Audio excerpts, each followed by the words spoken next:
Konark limited ने application मंगाई 3 lakh shares की, जिनकी फेस वैल्यू 10 रुपये है। और कंपनी पैसा इस तरह से ले रही है कि 3 एप्लीकेशन पे लेगी, 3 अलॉटमेंट पे, और बचा हुआ 4 फर्स्ट एंड फाइनल कॉल पे लेगी। कंपनी के पास एप्लीकेशन आ गई 4 लाख शेयर्स की, जैसा आप यहाँ देख रहे हैं बच्चों। इशू किए थे कंपनी ने 3 लाख शेयर्स, कंपनी के पास एप्लीकेशन आ गई 4 लाख शेयर्स की। तो कंपनी ने प्रोराटा बेसिस पे ही शेयर्स अलॉट करे हैं इन द फॉलोइंग मैनर। 240 मांगने वाले को 2 लाख शेयर्स दे दिए, 120 मांगने वाले को 80,000 शेयर्स दे दिए, और बचे हुए 40 मांगने वाले को 20,000 शेयर्स दे दिए। और कहा जो भी पैसा एक्स्ट्रा आएगा इन लोगों का वो अलॉटमेंट में ट्रांसफ़र कर दिया जाएगा। फिर उन्होंने ये भी बताया कि दिविज जो कैटेगरी 2 को बिलोंग करता है, इसने 6,000 शेयर के लिए अप्लाई किया था। इसने एप्लीकेशन तो दे दिया ना, मगर ना अलॉटमेंट दी, ना फर्स्ट एंड फाइनल कॉल दी। वहीं फैज़ल जो कैटेगरी 1 को बिलोंग करता था, उसके अलॉटेड शेयर्स जो हैं वो 10,000 थे। उसने एप्लीकेशन दी और अलॉटमेंट के टाइम पे ही उसने फर्स्ट एंड फाइनल कॉल का पैसा भी दे दिया। ठीक है बच्चों, तो कुछ इस तरह का ये क्वेश्चन है कि एक तरफ तो दिविज है जिसने अलॉटमेंट नहीं दी और ना ही फर्स्ट एंड फाइनल कॉल दी, और दूसरी तरफ फैज़ल है जिसने अलॉटमेंट के टाइम पे ही फर्स्ट एंड फाइनल कॉल का पैसा दे दिया टू द कंपनी। फिर बाद में दिविज के शेयर फॉरफिट कर लिए गए और उन फॉरफिट शेयर में से केवल आधे शेयर्स को ही रीइशू किया गया फॉर ₹10 पर शेयर फुली पेड अप। आपसे कहा गया जर्नल एंट्रीज बनाइए इतनी इन्फॉर्मेशन के बेसिस पे। तो ये बच्चों क्वेश्चन नंबर 92 है from the book T S. Grewal edition 2022। और ये बुक क्वेश्चन जो है वो CBSE बोर्ड 2020 में आया हुआ है। तो it's a very important question from that point of view. तो बच्चों सबसे पहली एंट्री जो बनाई जाएगी in case of over subscription, वो बनाई जाती है हमेशा bank account debit to shares application account. Even ये एंट्री चाहे ओवर सब्सक्रिप्शन हो, चाहे अंडर सब्सक्रिप्शन हो, चाहे फुल सब्सक्रिप्शन हो, पहली एंट्री हमेशा यही बनाई जाती है। ठीक है बच्चों, और इस एंट्री का अमाउंट क्या होगा? जितनी एप्लीकेशन आई हैं, ठीक है, जितनी एप्लीकेशन कंपनी ने रिसीव की है इनटू एप्लीकेशन मनी। तो एप्लीकेशन आई है 4 लाख, एप्लीकेशन मनी 3 है, तो इसका मतलब कंपनी ने 12 लाख रुपए लिए एप्लीकेशन पे। अब इस पैसे को जब हम कैपिटल में ट्रांसफ़र करेंगे तो कैपिटल में उतने ही शेयर्स का पैसा ट्रांसफ़र करेंगे जितने शेयर्स कंपनी ने लोगों को अलॉट किए हैं या जितने कंपनी ने इशू किए थे। और बाकी जो पैसा एक्स्ट्रा बचेगा वो आगे अलॉटमेंट में ट्रांसफ़र कर दिया जाएगा, क्योंकि सभी बंदे प्रोराटा कैटेगरीज के हैं। तो प्रोराटा कैटेगरी का जो भी एक्स्ट्रा पैसा होता है वो अलॉटमेंट में ट्रांसफ़र किया जा सकता है।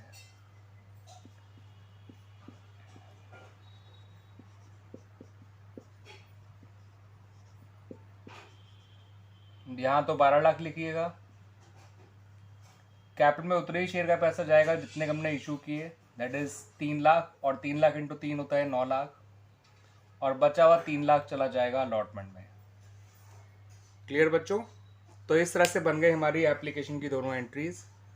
हमने एप्लीकेशन का पैसा रिसीव भी कर लिया एंड अलॉटमेंट ऑफ शेयर्स जितना कैपिटल में जाना था उतना कैपिटल में डाल दिया, आगे शेयर अलॉटमेंट अकाउंट में एडजस्ट कर दिया। आगे जब भी अलॉटमेंट इन लोगों को देना होगा इन शेयर होल्डर्स को, वो 3 लाख रुपए काट कर देंगे, क्योंकि इतना पहले से ही आया हुआ है। अब अलॉटमेंट की जो एंट्री की जाएगी बच्चों, वो 3 लाख शेयर से ही की जाएगी जितने शेयर कंपनी ने इशू किए थे। तो shares allotment account debit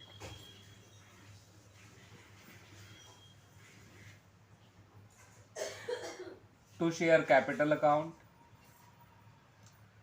allotment भी जो है वो 3 रुपये पर शेयर है, तो share allotment account debit to share capital account आपका 3 लाख इंटू 3 9 लाख रुपए से किया जाएगा। अब जब अलॉटमेंट की रिसीविंग करेंगे तो ध्यान रखिएगा बच्चों, यहाँ पर एडवांस भी है और अरियर्स भी है। एडवांस फैज़ल का है और अरियर जो है वो दिविज का है। तो अरियर डेबिट होगा और एडवांस क्रेडिट होगा। जब अरियर अकर्ड होते हैं तो वो डेबिट होते हैं और जब एडवांस मिलता है तो वो क्रेडिट होता है। तो bank account debit, calls in arrear account debit, 2 shares allotment account और 2 कॉल्स इन एडवांस अकाउंट। अब कॉल्स इन एडवांस अकाउंट में कितना पैसा आएगा? 10,000 शेयर थे फैजल के पास,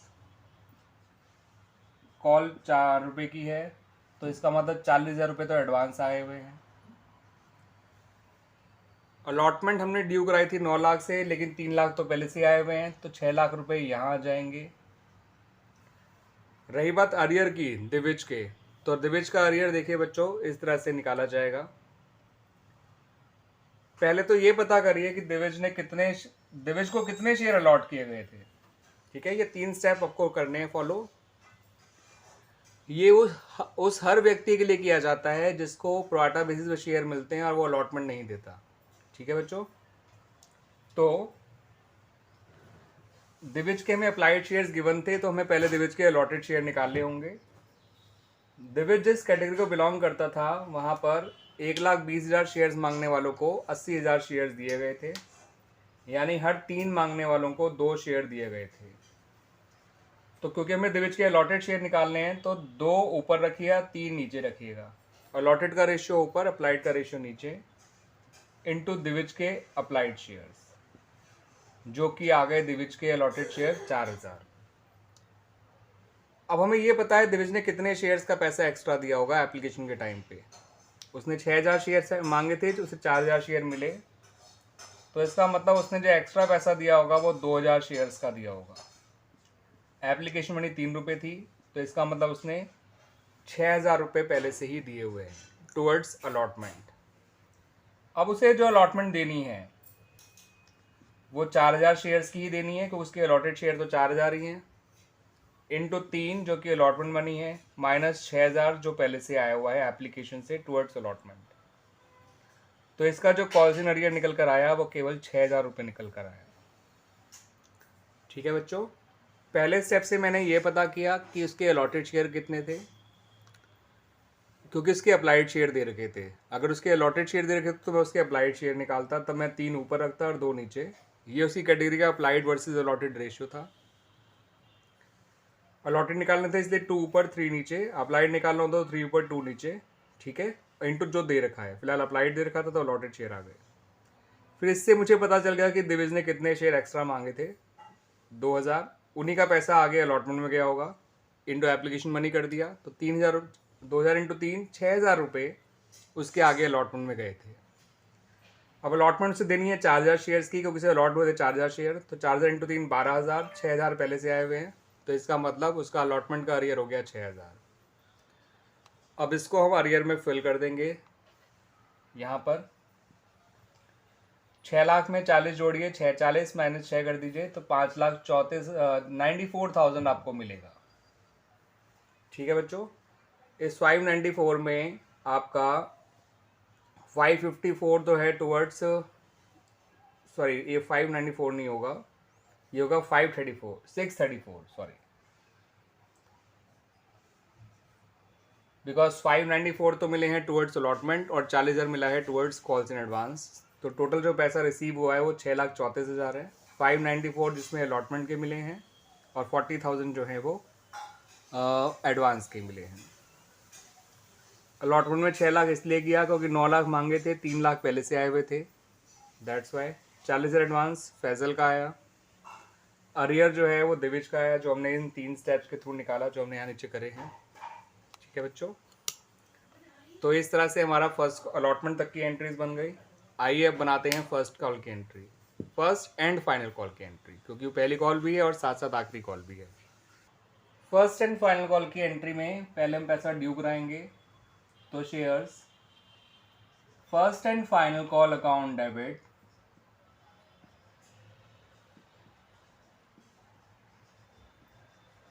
याद रखिएगा फर्स्ट एंड फाइनल कॉल 4 रुपये की है और वो 3 लाख शेयर से बनाई जाएगी, 2 शेयर कैपिटल अकाउंट।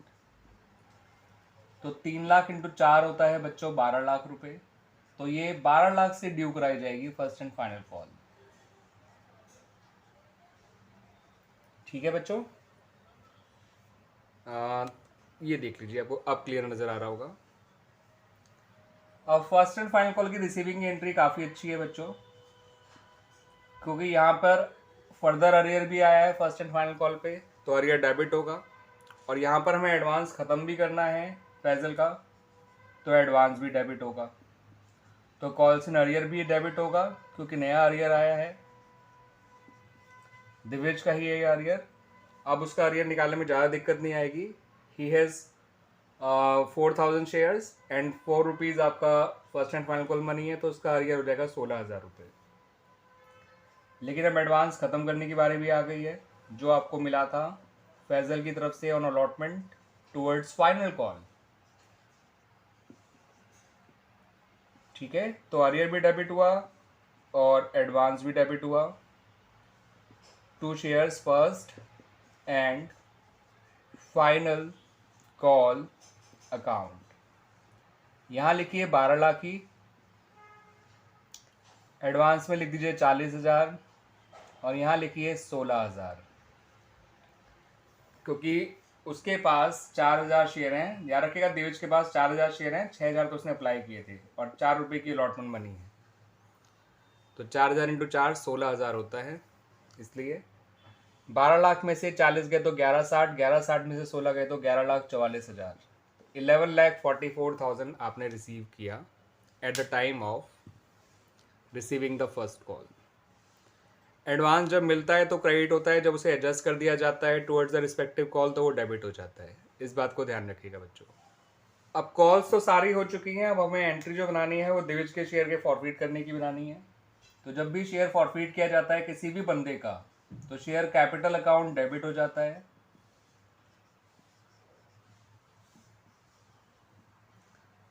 अभी तक अरियर्स जो है वो डेबिट होता आ रहा था, तो अरियर्स अब क्रेडिट हो जाता है।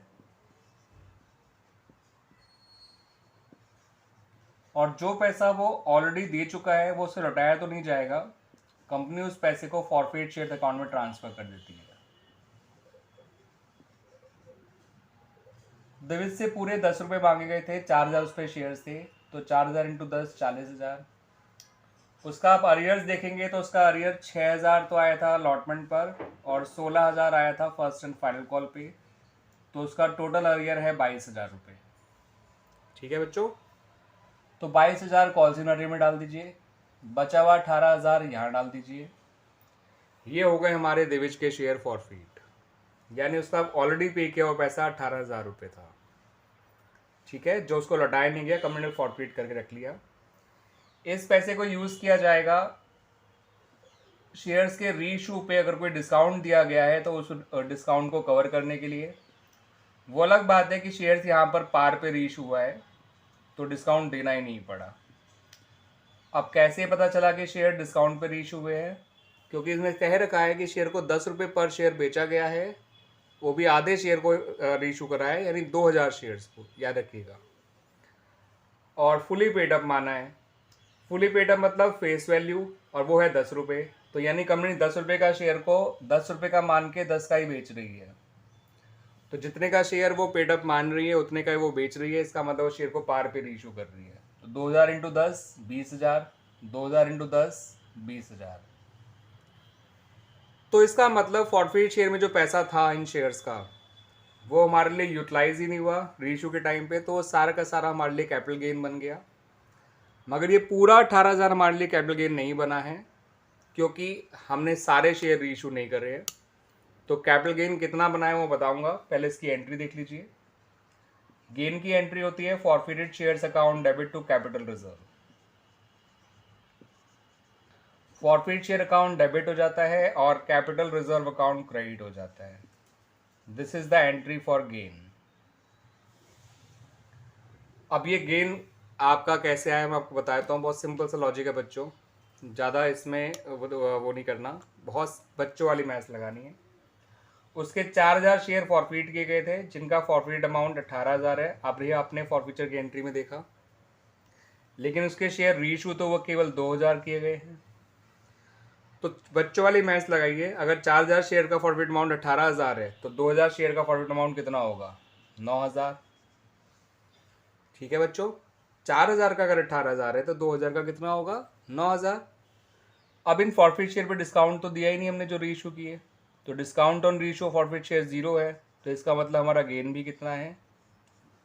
पूरा 9000 जितना इन शेयर्स में मिला हुआ है, और वो सारा का सारा कैपिटल रिजर्व में ट्रांसफर कर दिया जाएगा, और इस तरह से हमारा गेन आ गया 9000 रुपये। ठीक है बच्चों, ये देख लीजिए पूरी एंट्रीज एक साथ। क्लियर बच्चों?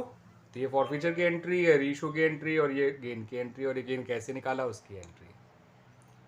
काफ़ी अच्छा क्वेश्चन है बच्चों, लेकिन हार्ड बिल्कुल भी नहीं है। ठीक है, उम्मीद करता हूँ कि आपको ये सॉल्यूशन अच्छी तरह से समझ में आया होगा, बहुत ही अच्छी तरह से समझ में आया होगा। थैंक यू बच्चों।